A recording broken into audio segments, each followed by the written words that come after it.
So you just named approximately 3 examples: space exploration, the study of organs that were thought to have no use whatsoever, the study of genetics when supposedly the DNA is only junk anyway, that portions of it. 3 examples of how scientific progress has undoubtedly been held back because of the assumptions, the beliefs of evolutionary theory, of Darwinian evolution, or universal common descent, this idea that everything evolved from one tiny little single-celled organism way, way back in the distant past. Yeah, oh yeah, and it goes again against everything we're learning about science now. If you look at like a lot of Sanford's work, he's a geneticist from yes, John Sanford. He had a great great analogy about realizing that the genome is actually going downhill, not uphill. And the reason that's going to be important is it's going to really affect how we look at society. There's already groups basically promoting the idea that we should kill unborn babies if they don't have perfect genetics. I think Iceland recently announced that they had effectively eliminated Down syndrome. When I first read that headline, it's, of course, presented very positively. I thought, well, that's great. That's great. They cured How Down did syndrome. they eliminate it? They basically, through genetically testing the unborn baby, if they thought the baby might have Down syndrome, they pressured the mother into killing the baby. Oh, wow. And so it's just how this is being applied. So people need to realize we need to keep our focus on the spiritual and not on the physical. In other words, we have to, because if we start focusing on the physical, this reality, just have horrible effects on our society, horrible effects overall. And how many potentially brilliant scientists were basically aborted, basically killed because of this regulation? Yeah, so you have, and we even have, and of course it's even goes beyond that. We support a missionary couple in New Zealand. Their daughter, and this has been about 10 years ago now, she was diagnosed in utero as potentially having Down syndrome. And of course, they tried to pressure him into having an abortion. Of course, they didn't. But then she was born, and she was actually 100% healthy, Wow. 100%. And so it wasn't even, so it's even just the false readings associated with, I guess you would say, the fake science. But where that will lead, if we don't address it head on, if we don't hit it head on, is you'll get a lot of, again, racism, sexism, you get the survival of the fittest. I've had atheists tell me that they think that compassion is actually bad. In other words, any compassion whatsoever, you're hurting evolution. You think from their standpoint, if they think, and that's, of course, that was Hitler's standpoint, that was others, they think that we need to have natural selection and maximize it so that we will evolve as quickly as possible. And so it leads to really the exact opposite of Christianity, and that's exactly what we would expect.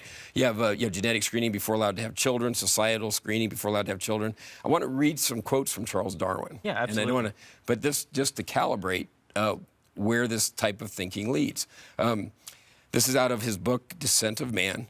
And he says, at some future period, not very distant, as measured by centuries, the civilized races of men will almost certainly exterminate and replace the savage races throughout the world.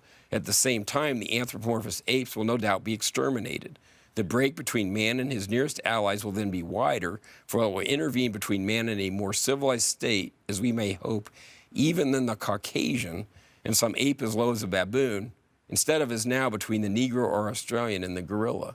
Now, that is an incredibly racist statement. It absolutely is. It's in print, it's in Darwin's writings, and it is a conclusion of his false religion, him pushing this idea that we all just evolved from animals. So I want to clarify for a moment here, because many people will accuse you of quote mining. Yeah, no, it's... I have a second edition, Descent of Man. Yep. This is not taken out of context. No, these were his actual beliefs. Right. If you really study this man, Charles Darwin, he had a very, there was a darkness around him. Oh, yeah. Yep. Yeah, and it goes, if you want to, if they want to look at how he viewed women also, in developing his views towards women, he actually spends several pages just to give the quick quotes. Says the average mental power in man must be above that of woman, and thus man has ultimately become superior to woman in poetry, strength, voice, etc. Wow. And so again, completely non-scientific. That's when we call it fake science. It has nothing to do with science, but his religion. He let his religion. He was committed to atheism, committed to rejecting God. Get the best of him, for lack of a better phraseology. So we ask people on the street, Do they think that the theory of evolution has helped science progress or held it back? And these were the answers we got. Okay.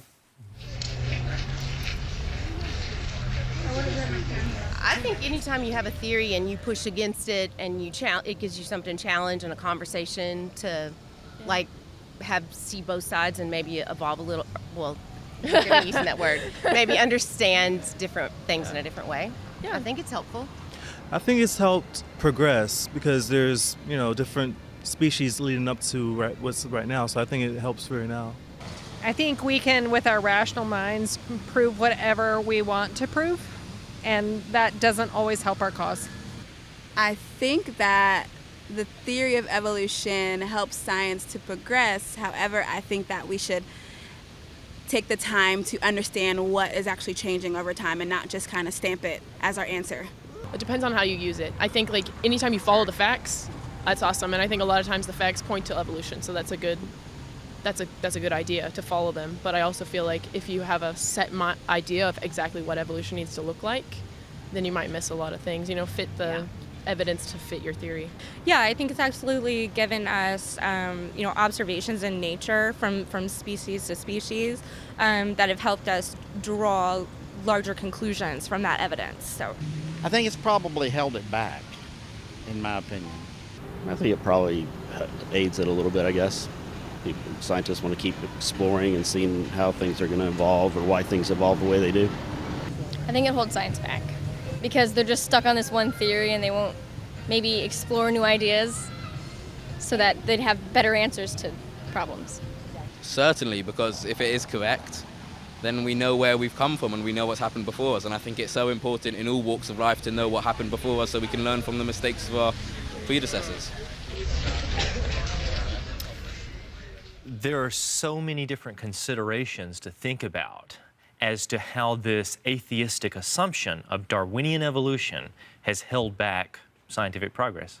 Yes, yeah, and I was impressed that a lot of people did agree that science is good. I mean, Absolutely. We get a lot of benefit from science. Like God gave us the ability to study science, but this whole idea of evolution has gone so far that it's again doing tremendous amount of damage. Not again just spiritually, but also physically. I think we look at the fossils and this idea that somehow we have to show that maybe dinosaurs turned into birds, or somehow we have to show that land mammals turn into whales, or somehow we have to show that apes turn into humans. And again, it's gotten to the point where there is, really the only way you could consider it is fake science being used. Go into a lot of museums, and they'll have, say, statues or mannequins trying to show this apes turning into humans. Unfortunately, now a lot of textbooks, they have drawings trying to show that apes turn into humans. You get into the details, those mannequins or those drawings, they're faked. I mean, they're 100% faked. We'll have fossils of bone, say of Australopithecines. We'll have bone fossils,